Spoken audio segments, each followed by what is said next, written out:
Welcome back to another video. In this video, we're going to go ahead and talk about my settings, and not just my settings. I would probably say some of the best settings you can have, and a lot of people agree with me because I've given these settings to many people and they've improved a lot. But before we get into this video, I just want to talk about my Twitch. I would greatly appreciate if you guys could go drop me a follow. I stream every single day, and matter of fact, you guys seeing this video is the day I'm doing a Halloween giveaway. I'll be giving away any skin in the item shop that you want if you win. It doesn't have to be a Halloween skin. It could be absolutely anything that's in the shop, but I'm sure most of you guys do want some Halloween skins. So if you do want a chance to win that, head over to the Twitch, drop me a follow, be there when I'm live. But other than that, we're going to go ahead and hop right into the settings video, and we're going to go ahead and start with Fortnite settings. Now, the thing about Fortnite settings is, if you've seen my videos, they haven't changed too much. Now, I have my specs for my PC. I have a Ryzen 7, I think it's like a 5600G, which is really bad, and a 3060 with 32 gigabytes of RAM with like 2100 megahertz, which is really bad. But I do run 240 when I'm not streaming. I run 240 just fine. You would too with those specs, but here's what I run, and I get 240, which I run 1920 by 1080. I play stretch res. I play 1750 by 1080 is my stretch res, and I play with full screen, VSync off, of course, performance mode, normal settings. Normally I do play colorblind. It's Deuteranope 6, but I have it off lately. And then moving on over here, we got my second settings. Now, there's nothing in here that I will tell you to have on or off, but two settings. And that is these last two. If you have these on, you're automatically doing something wrong. You're more than likely having a lot of input delay and a lot of lag, or just bad performance, bad FPS. And what these do is they just, make your PC work way harder than it needs to be while you're playing a game that doesn't need much to run, which is Fortnite on performance mode. So to have these off, you'll see a difference. You'll notice a difference, FPS difference, everything so quick. And I've been over this many times. For those of you guys that have seen my videos, you do know that this is something I've been over many times. But moving on, this is all preference right here. I have my HUD scale on 70. If like that's the best. Damage numbers capped. I think I can see it the best. This is up to you completely. This is all preference, as well as these right here. I don't mess with gyro, or however you say that, at all, so don't mind that. This is where there's a change. Now, I changed my sensitivity. I went from high sensitivity, which I used to play 800 DPI, 8.8, to now 1600 DPI, 2.9, 2.9, which is lower than like half. So if you cut my sensitivity half, and then lower down by a little bit more. That's like where I've moved down to. And some of you guys that watch my stream notice I'm a lot smoother. I hit a lot more shots, and I'm just improving a lot more. So I highly recommend 1600 DPI, 2.9 sensitivity X and Y. Targeting 30-30. It's not on 30-30, but it's close enough. I don't really care. Building sensitivity and editing sensitivity. This is up to you. If you like to be fast, mess with these. If you don't mess with them, but I recommend 115, 125. And if you guys do know anything about pro players or Fortnite, you will notice, yes, these are Cooper's settings. The 2.9, 2.9, 30, 30. Yes, they are Cooper's settings. The guy that just won FNCS. I tried his settings out. They happen to be good for me, and I liked them. So building and editing, I have no clue what his are, but these are my choice on building and editing. Yeah, but lock input method as mouse. I'm a keyboard or mouse player. Of course, I have that on. You want that on. Here are my double movement. I used in-game double movement instead of like the other stuff you can use. I'm not too sure what it's called.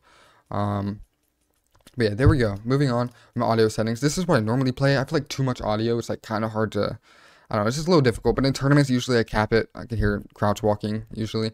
But yeah, this is what I play, and I can still hear everything just fine. Copy these settings if you'd like. Don't, up to you. Sound quality, high, 3D headphones on, which it used to be horrible. Anybody that tells you 3D headphones are not good anymore, they're lying to you. They are good. They're good now.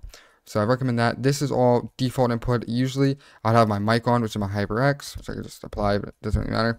But yeah, moving on, we have my keybinds, which are probably some of the most comfortable keybinds you can have. You're gonna have to look above my webcam. Yes, there's a little, my webcam's a little bit in the way, but just look above, you can see from like, there down, from spacebar and up, I'm gonna go ahead and go through this. You could pause at any time. You can slow it down, do whatever. Completely up to you. There's only a few settings that you need, which is like these first few, combat, and then building, which are some pretty important ones. And yes, I do use mouse buttons, which are my two side here, which are my ramp and my wall. That's what I use for my mouse buttons. I use confirm edit on release, and I do not use confirm edit on reset. But yeah, those are like the only settings you'll really need. All the rest I haven't touched. I don't even know what they are. But yeah, here we are with all these again. Movement, combat, and then we have building, which is highly recommended. And if you guys don't feel comfortable with reloading with T, which is what I do, You can reload with R and make your cone T instead. You can just swap it. It's up to you. But yeah, I do think that those are by far some of the best key buttons you can have this season and like while playing. Now, there's a few things that also play a factor into my gameplay, which I've been over many times. And that is Gear Up Booster. Now, this app right here, I have been over this numerous times. I don't know how many times I've been over it, but it is by far one of the best apps for ping. So once you get on here, right, you make an account, you can boost any game you want, and it will help your ping by so much. I do use this. I switch back and forth. Some days I'll have really bad ping and I'll try a few different apps, but Gear Up Booster is the one I usually go to mainly. Now, if you would like to download Gear Up Booster, everything I mentioned will be in the description. If you'd like to download Gear Up Booster, link will be in the description. Click that link, click download, give it a shot, completely free, up to you. Don't like it, uninstall it, up your choice. But I do highly recommend give it a shot because why not, you know? But here we go. You can play any game. These are just the popular ones that people boost. Any game at all. And this is for ping, not FPS. This is all ping. Even Nintendo Switch games. All ping. Keep that in mind, okay? All ping. Moving on. We have this. It's kind of hard to see. It's a little small. But this right here is timer resolution. A lot of you guys say it's placebo with these on. Think what you want. When I use it, it makes me feel better. I play better. I definitely notice the difference, and I know many of you guys do as well. For those of you guys that have come back to me saying, yo, thank you so much for showing me these. I'm playing so much better now. I recommend giving these a shot. These downloads will be in the description as well.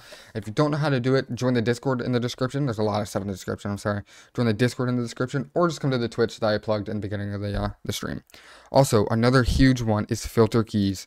Okay, this is like a test area where you can like test like how good it is, but the only thing about filter keys is it will mess up your typing a little bit, because as you're typing, like randomly, it will like spam like a bunch of keys like this. Like I'm doing this, of course, but like as you're typing, like randomly, like a bunch of H's will get spammed or something. And the reason this happens is because as you're editing, and let's say your edit button is E, like mine, I'm spamming E, I'm doing a bunch of double edits, it will like spam it for you. It's almost like a macro, but it's not a macro. It's not bannable. You'll not get banned for any of the stuff I just mentioned, and it helps pretty well with double edits.